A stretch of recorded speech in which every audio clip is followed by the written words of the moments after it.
ভাইরে, ঈদের দিন সকালবেলা থেকে বিকালবেলা পর্যন্ত বাপ চাচাদের মেজাজ এতটাই গরম থাকবে যে তাদের মেজাজের উপরে যদি চাল দিয়ে দেওয়া হয় তাহলে সেই চাল 10 মিনিটের মধ্যেই ভাত হয়ে যাবে। আবার বিকাল থেকে রাত পর্যন্ত মা চাচিদের মেজাজ আবার এইরকমই গরম থাকবে, কারণ সকাল থেকে বিকাল পর্যন্ত বাপ চাচারা মাংস বানাতে বানাতে অস্থির হয়ে যায়, আর বিকাল থেকে সন্ধ্যা পর্যন্ত মা চাচিরা মাংস রান্না বান্না করতে করতে অস্থির হয়ে যায়। তাই যারা ঈদের দিন বেশি উলাউলি করেন তারা একটু তাদের মেজাজ থেকে বেঁচে থাকার চেষ্টা করবেন, তাদের মেজাজ ঠান্ডা করতে যত্ন নিবেন। তা না হলে কিন্তু আপনার ঈদের উপরে তাদের মেজাজের ডিগ্রি চড়ে যেতে পারে। তবে যাই বলেন, বর্তমান সময়ে পোলাপানের কোরবানির ঈদ আর আমাদের সময়ের কোরবানির ঈদের মধ্যে আকাশ পাতাল তফাৎ তৈরি হয়েছে।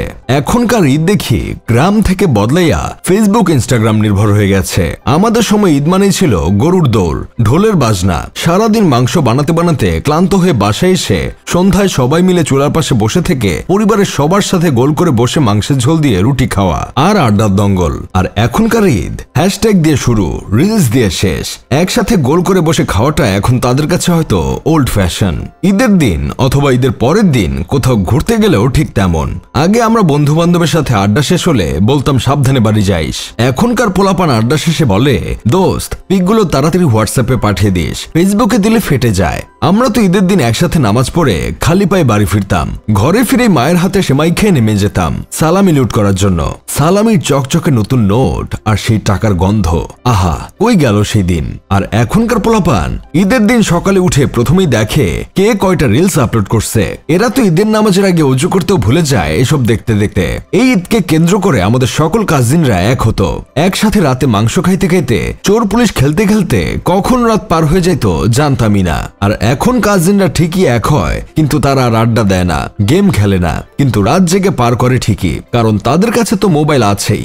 বন্ধুরা বা কাজিনরা মিলে একসাথে বসে আড্ডা দেয়, কিন্তু সবাই ফোনের দিকে তাকিয়ে থাকতে ব্যস্ত। বন্ধু কিংবা কাজিনরা মিলে যদি আড্ডাই দেই তাহলে আর ফোনে স্ক্রল করে লাভ কি ভাই। আমরা আমাদের ছোটবেলায় ঈদের দিন মাংসের সব কাজ শেষ করে তারপর গরুর টেমটেমি মাটি ছোট হাড়িতে লাগিয়ে ঢোল বাজাইতাম, আর পুরো বাড়ি আর রাস্তা দিয়ে ঘুরে বেড়াইতাম।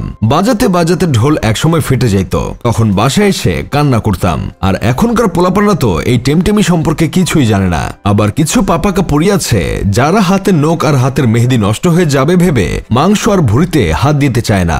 যেসব মেয়েরা ঈদের দিন অনলাইনে সারাদিন অ্যাক্টিভ থাকবে তারা আর যাই হোক ওয়াইফ ম্যাটেরিয়াল হতে পারে না।